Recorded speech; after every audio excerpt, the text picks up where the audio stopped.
Hello everyone, welcome और welcome back to my channel. आज के इस लेक्चर में हम डिस्कस करने वाले हैं crop density and crop geometry. देखो, क्रॉप डेंसिटी या क्रॉप पॉपुलेशन का सिंपल सा मतलब होता है नंबर ऑफ प्लांट्स पर यूनिट एरिया। वो यूनिट एरिया कुछ भी हो सकता है, एकड़, हेक्टेयर, व्हाटएवर। उसमें कितने प्लांट्स हम एकोमोडेट कर रहे हैं, that is known as crop population या क्रॉप डेंसिटी। और ये जो क्रॉप पॉपुलेशन होती है, इसका एक ऑप्टिमम रेंज होता है, यानी कि उतना नंबर ऑफ प्लांट जो कि एक पर्टिकुलर एरिया में हम सो करें जिससे कि रिसोर्सेज सबसे एफिशिएंटली यूज हो सके। वो जो नंबर ऑफ प्लांट्स हम सो कर रहे हैं, उससे ज्यादा, उस ऑप्टिमम पॉपुलेशन से ज्यादा प्लांट्स अगर हम सो करते हैं, तो वो किसी भी तरीके का बायोमास में इंक्रीज नहीं कॉज करेगा। मतलब उससे ज्यादा और यील्ड में इंक्रीज नहीं हो सकता, बल्कि ऐसा हो सकता है कि यील्ड में रिडक्शन भी वो कॉज करे। तो जो मैक्सिमम आउटपुट डिराइव करने के लिए जो number of plant per unit area required होते हैं, that is known as optimum plant population. ठीक है। अब ऑप्टिमम प्लांट पॉपुलेशन जरूरी इसलिए है क्योंकि अगर हम एक एरिया में जरूरत से ज्यादा क्रॉप्स लगा रहे हैं, तो उसके बाद क्या होगा, उनके बीच में आपस में कंपटीशन होने लगेगा, क्योंकि रिसोर्सेज लिमिटेड है। चाहे वो लैंड हो गया, वाटर रिसोर्सेज हो गया, रिसोर्सेज के लिमिटेड होने की वजह से उनके बीच में कंपटीशन होने लगेगा, जिससे हर क्रॉप अपने फुल पोटेंशियल पे ग्रो नहीं कर पाएगा और उससे ओवरऑल यील्ड में रिडक्शन होगी। वाइल अगर हम इनफ प्लांट नहीं लगा रहे हैं, इनफ प्लांट पॉपुलेशन नहीं है एक एरिया में, रिसोर्सेज अवेलेबल है लेकिन इनफ प्लांट नहीं लगे हुए हैं, तो रिसोर्सेज अनयूटिलाइज्ड रह जाएंगे। इसीलिए ऑप्टिमम प्लांट पॉपुलेशन का कॉन्सेप्ट इतना ज्यादा इंपॉर्टेंट है। ठीक है। इसके अलावा क्रॉप ज्योमेट्री होता है arrangement of plant in different rows and columns. ठीक है। तो जब हमने दो कॉन्सेप्ट बहुत जरूरी है, एक हो गया क्रॉप का पॉपुलेशन, हमें समझ में आ गया कितने पौधे लगाने हैं पर यूनिट एरिया। अब इसके बाद उसको किस वे में लगाना है, उसका अरेंजमेंट हमें किस तरीके से करना है अलग अलग रोज में, कॉलम्स में, ताकि हम रिसोर्सेज को सबसे ज्यादा एफिशिएंटली यूटिलाइज कर सके। तो डिपेंडिंग अपॉन किस तरीके का क्रॉप है, उसकी ग्रोथ हैबिट्स कैसे हैं, उन सब चीजों पे डिपेंड करता है कि हम किस वे में उसको अरेंज करेंगे, ताकि जो भी रिसोर्सेज हमारे पास ऑलरेडी अवेलेबल है उसको हम लोग एफिशिएंटली यूज कर सकें। ठीक है। तो crop geometry is the arrangement of plant in different rows and columns in an area to efficiently utilize the natural resources. अब एग्जाम में क्वेश्चन पूछता है what is the difference between crop density and crop geometry, तो हमें समझ में आ गया crop density is number of plant per unit area and crop geometry is arrangement of plant in order to efficiently utilise the available resources. तो ये जो concept हम लोग पढ़ रहे हैं प्लांट पॉपुलेशन या क्रॉप ज्योमेट्री का, ये इंपॉर्टेंट क्यों है, एक्चुअली में है क्या ये कॉन्सेप्ट। ठीक है। देखो, सबसे पहले तो क्यों ये चीज जरूरी है कि कितना नंबर ऑफ प्लांट हम एक एरिया में लगा रहे हैं, किस वे में लगा रहे हैं। जो फाइनल प्लांट पॉपुलेशन होता है वही एक्चुअली में आपका यील्ड डिसाइड करता है। कितने सीड्स सो किए उससे फर्क नहीं पड़ता, कितने सीड सीडलिंग में डेवलप हुए उससे फर्क नहीं पड़ता। जो फाइनल क्रॉप स्टैंड एस्टैब्लिशमेंट होता है वही आपके क्रॉप का यील्ड डिसाइड करेगा। तो उस फाइनल प्लांट पॉपुलेशन के लिए बहुत जरूरी है, देखो फाइनल प्लांट पॉपुलेशन आपके जर्मिनेशन परसेंटेज पे डिपेंड करेगा कि जितने सीड्स हमने सो किए थे, तो उसके लिए हम बहुत सारे मेजर्स करते हैं, हेल्दी सीड लगाएंगे, है ना, सीड हेल्थ का ध्यान रखेंगे, बहुत सारे मेजर्स होते हैं जिससे हम इंश्योर करते हैं कि जितने भी सीड हमने लगाए हैं मैक्सिमम सीड जर्मिनेट करें। इसके बाद उसका सर्वाइवल।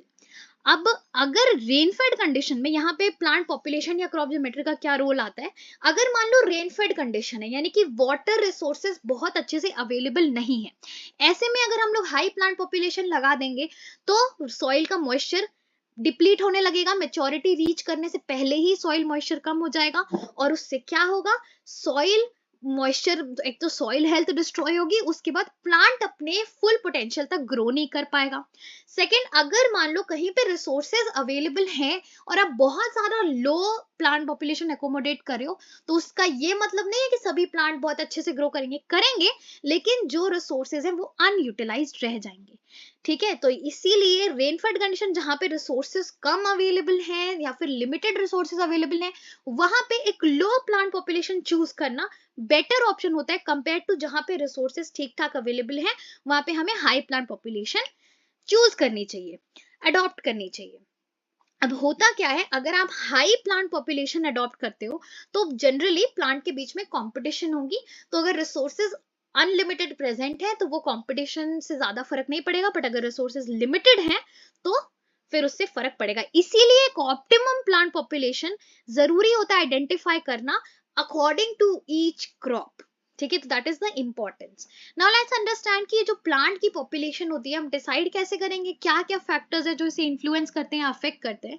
तो देखो, genetic factors, generally crop related factor, कि जो प्लांट हम चूज कर रहे हैं लगाने के लिए, उसका सबसे पहले तो size of the plant. Size मतलब उसका हाइट वाइज, लैटरल ग्रोथ। तो जो प्लांट ऐसे एपिकली ग्रो करता है, यानी लंबा जो प्लांट होता है, उसको जनरली हम लोग उसमें क्या कर सकते हैं, पास पास उसे हम लगा सकते हैं।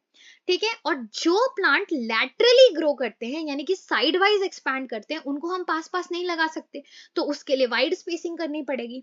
Then elasticity of a plant. Elasticity का मतलब होता है कि अगर इन्वायरमेंटल कंडीशंस अच्छी अवेलेबल ना हो, तब भी कोई प्लांट कितना ज्यादा ईल्ड को अपने मेंटेन कर सकता है। तो कोई कोई प्लांट होते हैं जो हाईली इलास्टिक होते हैं, तो उनकी इलास्टिसिटी अच्छी है, तो कम रिसोर्सेज में भी हम ज्यादा प्लांट पॉपुलेशन एकोमोडेट कर सकते हैं। लेकिन कुछ ऐसे प्लांट्स होते हैं जिनकी इलास्टिसिटी अच्छी नहीं होती, तो उस केस में हमें बहुत केयरफुल रहना पड़ेगा कि अगर रिसोर्सेज लिमिटेड हैं तो हम हाई प्लांट पॉपुलेशन अडॉप्ट ना करें। देन फोरेजिंग एरिया या फिर सॉइल कवर, मतलब कि आपका क्रॉप डीप रूटेड है या शैलो रूटेड है, सॉइल के नीचे कितना एरिया कवर कर रहा है। एंड ड्राई मैटर पार्टीशनिंग, मतलब उसका ड्राई बायोमास। ये कुछ फैक्टर्स हैं जेनेटिक जो प्लांट पॉपुलेशन को अफेक्ट करते हैं। एंड एनवायरमेंटल फैक्टर में टाइम ऑफ सोइंग हम समझ चुके हैं कि एक लेट सोइंग करने से और अर्ली सोइंग करने से दोनों से ही प्लांट की ग्रोथ को, क्रॉप स्टैंड एस्टैब्लिशमेंट को अफेक्ट पड़ता है, तो ऑब्वियसली प्लांट पॉपुलेशन को भी अफेक्ट करेगा। रेनफॉल, अभी पिछले स्लाइड में हमने समझा रेनफेड कंडीशन है, तो हमें ट्राई करना चाहिए कि हम वाइड स्पेसिंग रखें और बहुत ज्यादा प्लांट्स एकोमोडेट करने की कोशिश ना करें। वाइल अगर प्रॉपर इरिगेशन अवेलेबल है तो ज्यादा प्लांट्स एकोमोडेट किए जा सकते हैं।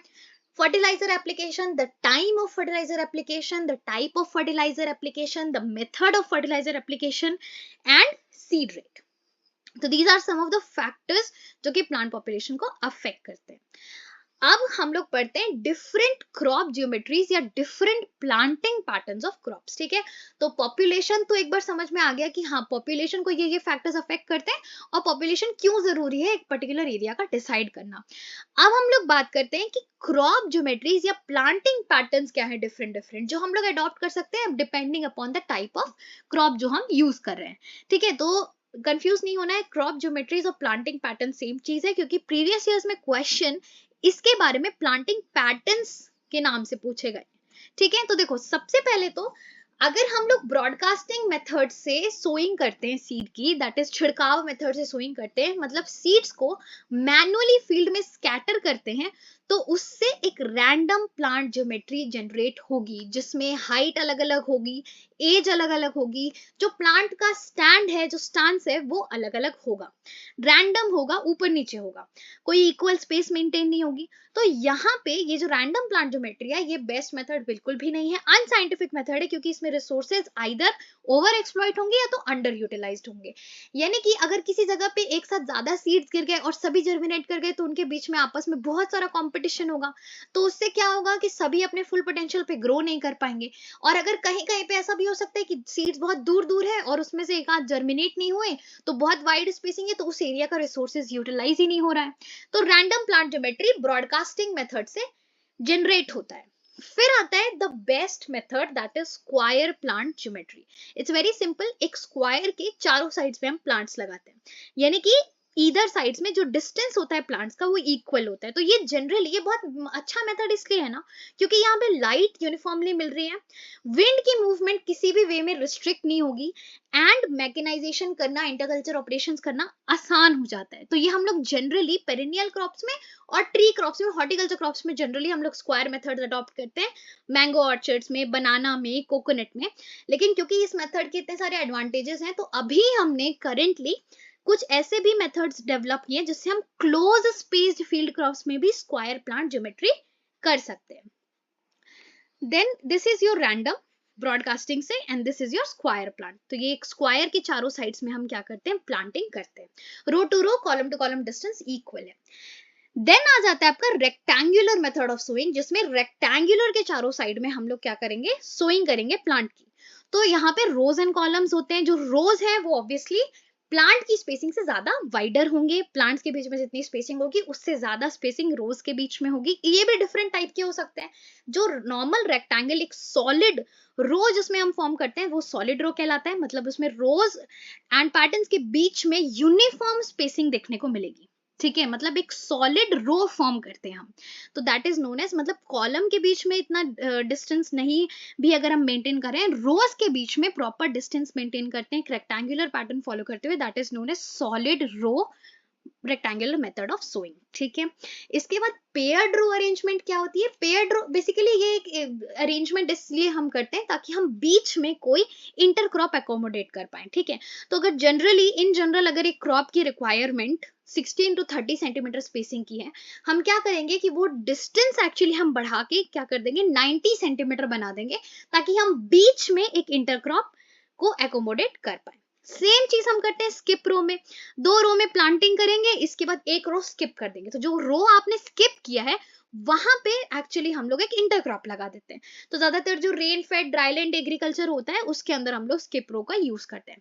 एंड ट्रायंगुलर मेथड ज्यादा नंबर ऑफ प्लांट एकोमोडेट करता है, तो इसमें हम लोग wide space crops like coconut और मैंगो इन सब का यूज करते हैं। Number of plant accommodated per unit area इसमें ज्यादा होती है। ठीक है, so these were some of the methods. हमने बेसिकली सिर्फ 3 मेथड्स पढ़ा, एक तो रैंडम जो कि ब्रॉडकास्टिंग से जनरेट होता है, स्क्वायर जो कि अभी तक बेस्ट मेथड देखने को मिला है, एंड देन रेक्टेंगुलर मेथड में हम लोग मेनली कोशिश करते हैं एक तो सॉलिड रो जिसमें आप रो को प्रॉपरली मेंटेन करोगे, अदरवाइज जब हम पेयर्ड रो, स्किप रो ये जब हम यूज करते हैं तो हम ये चीज कोशिश करते हैं कि हम एक इंटरक्रॉप बीच में एकोमोडेट कर सके क्योंकि प्लांट पॉपुलेशन रिड्यूस हो रही है overall. So these were some of the crop geometries which हमें समझना जरूरी है कि depending upon the type of crop ये चीज वेरी कर सकती है। So this was all for this lecture, will meet in the next one.